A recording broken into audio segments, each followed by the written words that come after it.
Baik, selamat pagi Ibu. Perkenalkan nama saya Fahril dan saya sama teman saya Gia mau bertanya terkait bagaimana sih eh, Ibu bisa di kejaksaan gitu dari awal mula lulus kuliah sampai sekarang gitu Bu. Oke, terima kasih. Perkenalkan, dulu nama saya Galo Endang Safitri. Saya jaksa pada bidang tindak pidana khusus pada Kejaksaan Negeri Karawang. Awal mula saya bergabung dengan Korps Adiaksa atau Kejaksaan Republik Indonesia itu di tahun 2018. Lebih tepatnya saya tes masuk kejaksaan itu di tahun 2017. Itu mulai ada pembukaan setelah moratorium lumayan lama itu dari Kejaksaan Republik Indonesia. Kemudian saya diterima dan mulai menjalankan tugas saya sebagai pegawai negeri sebelumnya, pegawai negeri sipil pada Kejaksaan Republik Indonesia dengan formasi calon jaksa di Kejaksaan Negeri Sungai Penuh. Oke. Sebelumnya kita flashback dulu ya. Ya, Saya sebelumnya itu kuliah di Fakultas Hukum Universitas Muhammadiyah Yogyakarta. oh Jogja. Nah, saya lulus di 2017, kemudian saya mendaftar juga di tahun 2017 dan masuk mulai menjalankan tugas di 2018 di Kejaksaan Negeri Sungai Penuh di Jambi, di Provinsi Jambi. Jambi, jauh juga ya Bu. Jambi, lumayan. Nah, setelah itu saya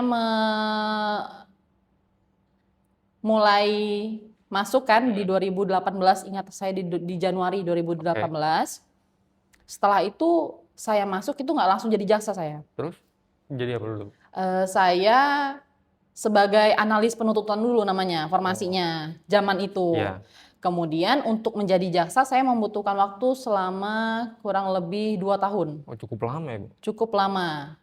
Setelah itu baru kami ada namanya pendidikan jaksa atau PPPJ. Itulah baru kami ditempa untuk belajar terkait dengan tupoksi kami sebagai jaksa.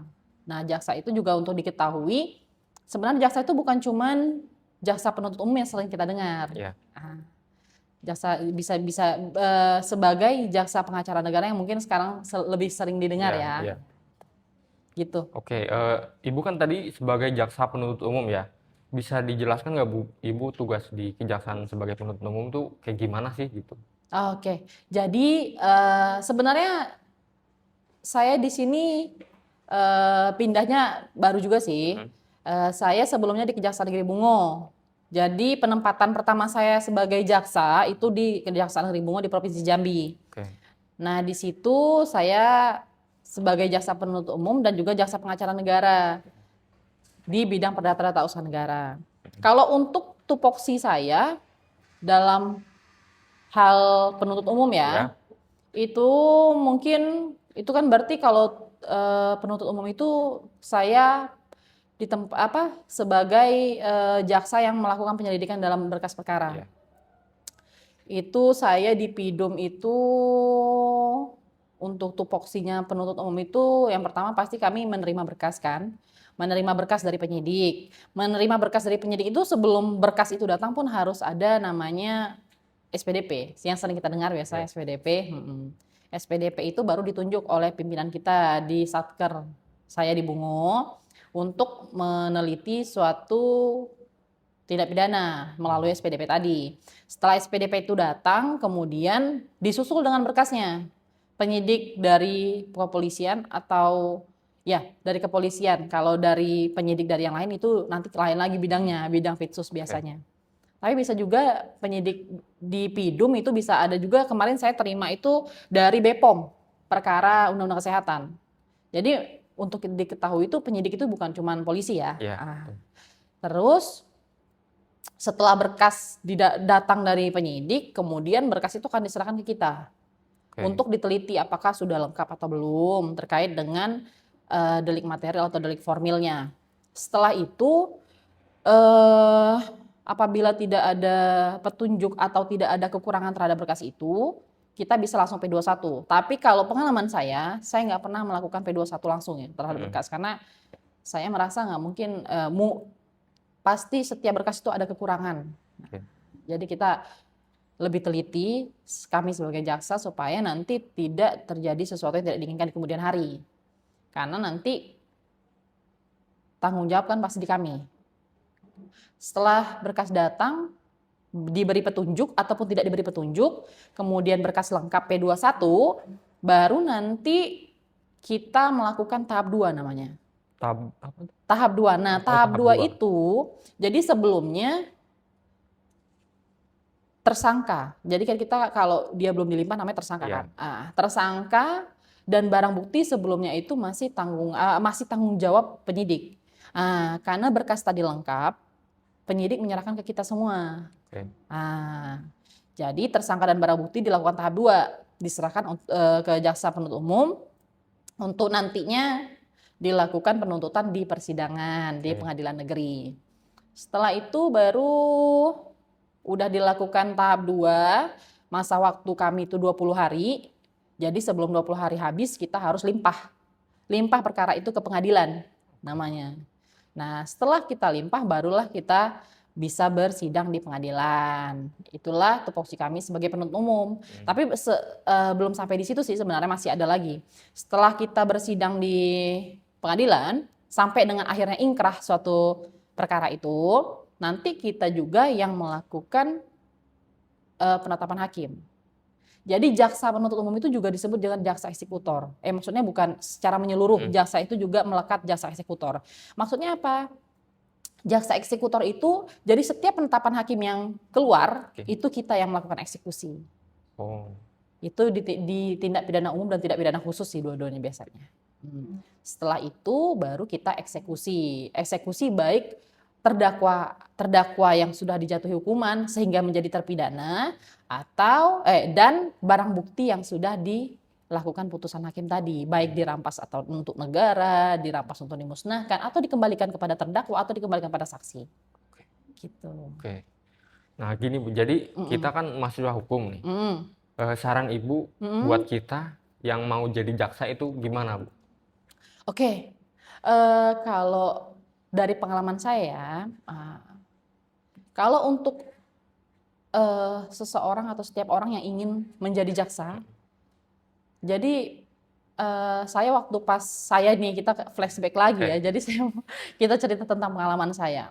Jadi memang nanti untuk tes untuk tes secara menyeluruh sih, tes PNS di Republik Indonesia ini, memang kan kita harus melewati dulu namanya CAT. Pernah dengar nggak CAT? Pernah. Nah, itu jadi memang sistem berbasis komputer, semuanya online kan. Jadi kita bisa lihat hasilnya di hari itu juga. Tapi tergantung formasi. Kalau saya waktu itu formasinya cum laude. Jadi memang ada formasi umum, cum laude, Papua, putra-putri Papua, ada juga kalau salah disabilitas itu sekarang. Nah, dari situ nanti kalau tips saya sebelum jadi enggak sih, kalau boleh dari sekarang jadi nyambi. Karena nanti tes akademiknya itu yang lumayan kalau menurut saya. Cukup susah. Susah gitu. Sih kalau menurut saya susah. Jadi adik harus belajar, kan udah banyak nih beredar soal-soal yang bukan soal itu ya, mungkin pengalaman-pengalaman. Memang dia setiap tahun pasti berubah. Soal itu pasti berubah. Tapi bentuknya kalau menurut saya bakal sama sih. Seputaran formulanya tuh sama lah intinya. Jadi mungkin lebih banyak mengasah diri, belajar untuk tes akademik. Setelah nanti CAT itu, nanti ada lagi namanya SKB, terus psikologi, kesehatan. Kalau SKB itu, itulah baru kaitannya dengan kita, hukum. Adalah kaitannya dengan hukum. Seputaran perundang-undangan, KUHP, dan sebagainya gitu. Dan tupoksi kewenangan kejaksaan mungkin gitu. Oke. Baik. Gitu. Cut dulu. Cut dulu. Baik Ibu, pertanyaan selanjutnya, boleh tahu gak sih Bu dari perbedaan antara jaksa pengacara negara dengan jaksa penuntut umum Ibu? Oke. Jadi pas banget nih adik nanya itu, karena memang saya sebelumnya di Kejaksaan Negeri Bungo, saya kan menjabat juga selaku Kasubsi Pertimbangan Hukum di bidang perdata dan tata usaha negara. Jadi untuk diketahui kita semua bahwa di kejaksaan itu banyak bidang yang mungkin sering terdengar itu bidang tindak pidana umum dengan tindak pidana khusus. Khusus itu biasanya yang korupsi itu sering terdengar kan. Tapi di dua bidang itu masih ada bidang-bidang lain. Ada bidang intelijen, ada bidang pembinaan, ada bidang pemulihan barang bukti, pemulihan aset juga ada sekarang. tidak pidana militer juga ada. Tapi kalau untuk kami di Kejaksaan Negeri khususnya ya, karena kan bertingkat tuh, kami ada Kacap Jari, Kejari, ada Kejati, ada Kejagung. Jadi kalau untuk perbedaan secara yang saya tahu ya, jadi jaksa pengacara negara itu ditempatkan di bidang perdata dan tata usaha negara. Nah, itu ada satu bidang di kejaksaan namanya bidang perdata dan tata usaha negara. Perbedaannya apa sih? Kalau perbedaannya itu, kalau untuk jasa penuntut umum kan tadi saya sudah ceritakan kan, bahwa kami itu lebih menangani perkara-perkara pidum. Perkara pidum itu seperti apa sih Bu? Seperti pencurian, narkotika, pencabulan, yang memang itu ada penyidiknya baik dari PPNS ataupun dari polisi. Nah, kalau pengacara negara itu ada tupoksinya juga. Jasa pengacara di bidang perdata dan tata usaha itu ada 5. Ada bantuan hukum, pertimbangan hukum, pelayanan hukum, tindakan hukum lain, dan penegakan hukum. Jadi itu tuh lebih seputar ke perdata. Kalau untuk jasa pengacara negara sendiri nggak bisa kami mewakili lembaga negara. Atau kita sering sebut plat merah lah namanya. Plat merah atau BUMN yang ada kaitannya dengan pemerintahan kita atau ya pemerintahan daerah, terus badan usaha di daerah, badan usaha milik negara, nah itu lebih ke situ. Dan kami juga bisa di ini ya, jasa pengacara negara itu juga bisa memberikan pendapat hukum bagi masyarakat yang kena masalah. Jadi seumpamanya nih, mungkin memang masih awam sih, jasa pengacara ini awam di masyarakat. Banyak juga yang nggak tahu. Padahal sebenarnya kadang kan karena kita ini awam, kita terkena masalah hukum, kita sering dibodoh-bodohi orang lain kan. Nah itu salah satunya bisa ke bidang perdata dan tata usaha negara. Nanti minta pendapat hukumnya, intinya tuh jadi kita ceritakan masalahnya. Terus nanti jasa pengacara negara itu yang memberi solusi. Solusi itu boleh diambil, boleh tidak. Tapi paling nggak kan mungkin bisa jadi pencerahan masyarakat itu ya yang punya masalah. Iya, untuk pertimbangan langkah apa yang harus dia hadapi, apa yang harus dia tempuh gitu. Nah, selain itu juga kami juga bisa melakukan penagihan. Jadi ini saya contohin aja ya. Jadi kalau seumpamanya pihak BPJS datang gitu atau saya contohkan pihak BPJS deh. Jadi BPJS itu kan kepesertaan tuh banyak perusahaan yang ya intinya kepentingannya untuk kepentingan karyawan mereka sendiri. Tapi kadang mungkin ada beberapa perusahaan yang lalai. Jadi kadang karyawannya itu tidak disejahterakan dalam segi kesehatan mungkin atau dari segi asuransi. Nah itu bisa jadi pihak BPJS itu melakukan penagihan terhadap perusahaan-perusahaan yang mempunyai karyawan yang tidak patuh dengan iuran mereka. Sebenarnya kan iuran itu untuk karyawan juga kan. Kalau kesehatan bisa untuk kalau lagi sakit bisa ke kita klaim pakai BPJS kesehatan, atau nanti seumpamanya ada kecelakaan kerja bisa kita klaim dari BPJS ketenagakerjaan gitu. Itu baru dari segi bantuan hukum. Bantuan hukum itu bisa di dalam pengadilan, bisa di luar pengadilan. Di luar pengadilan itu seperti saya bilang tadi mediasi gitu. Itu kan mediasi sistemnya. Terus ada pertimbangan hukum, itu yang sering kita mungkin adik-adik sering dengar LA, LO atau audit hukum.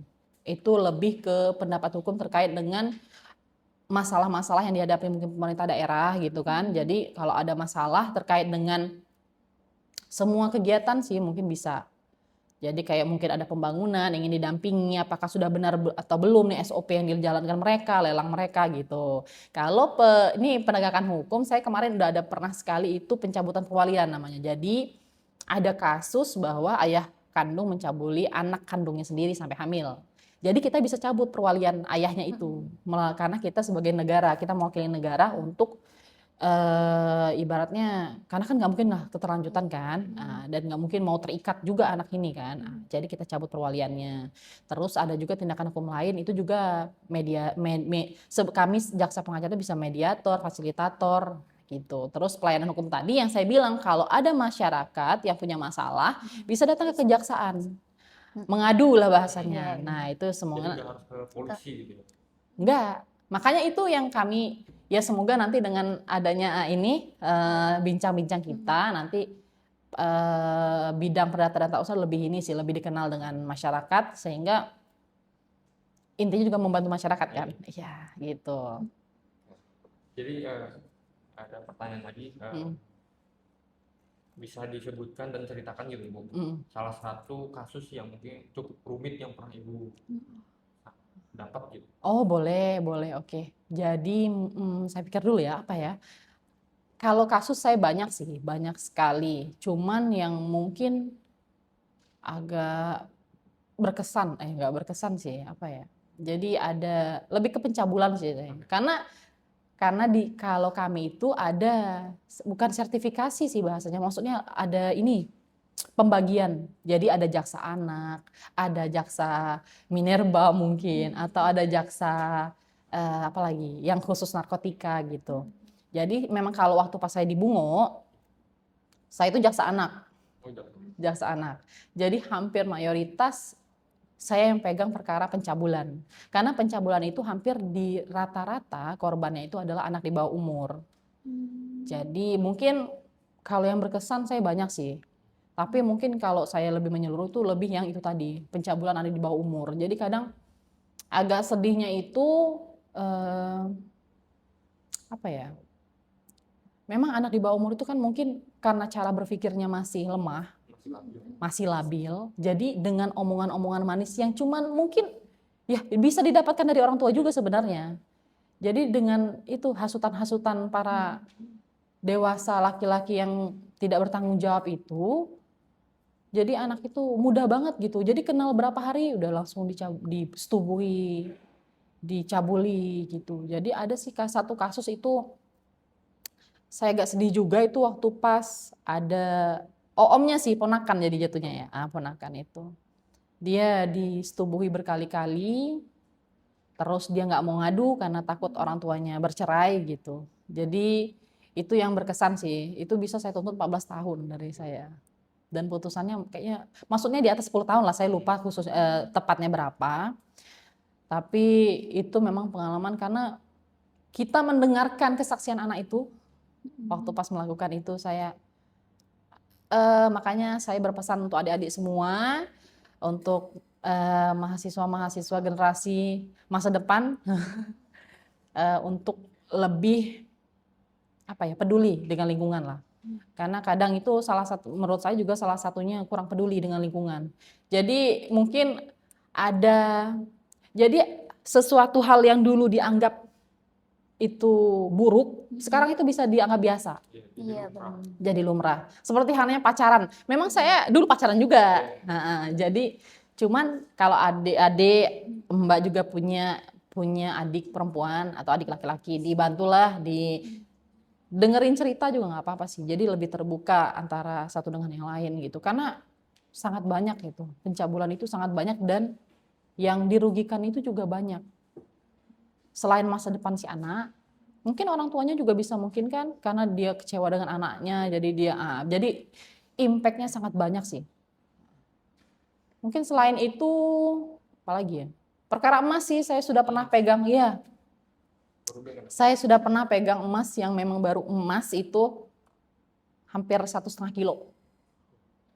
Karena saya belum pernah pegang kan, makanya saya agak berkesan ini. Jadi saya kemarin baru terakhir perkara emas. Jadi di sana itu banyak perkara dompeng, peti namanya. Jadi itu kayak apa sih kalau di sini ini apa ya? Pasir kali ya kalau di sini. Atau mungkin saya nggak tahu di sini ada emas apa enggak. Jadi kalau di daerah sana itu memang kalau sering melihat kan banyak tuh penangkapan emas karena di sana tuh memang sangat banyak emasnya khususnya di Provinsi Jambi. Jadi ditangkap di jalan itu emas masih petak-petak gitu, lempengan gitu. Jadi kalau dipegang masih lembut itu emas, 1,5 kilo dan itu ya lumayan berkesan sih saya karena saya bisa pegang emas 1,5 kilo karena kan selama ini kita megang berapa ya. Kalau untuk yang lain mungkin itu sih semuanya berkesan, cuman yang agak membekas di saya sebagian aja sih. Gitu. Makasih Bu. Jadi ada satu pertanyaan lagi nih. Kasus yang sering Ibu ambil gitu, paling banyak itu kasus apa Bu? Oh, kalau kasus saya mungkin lebih dominan ke pencabulan tadi. Iya, perlindungan anak sih, jangan pencabulan lah ya. Undang-undang perlindungan anak sama narkotika saya biasanya.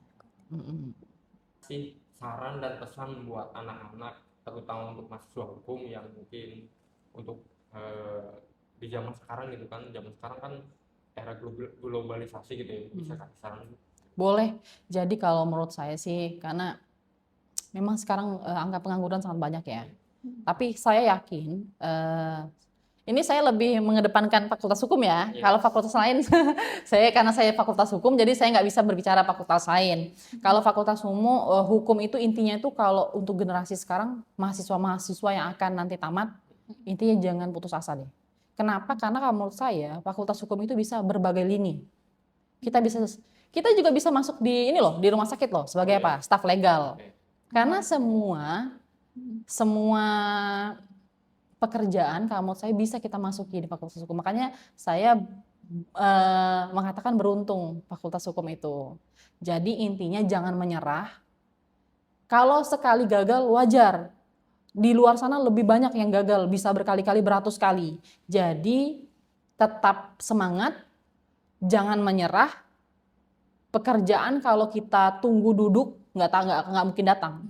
Tapi kita harus kejar, kita harus usahakan.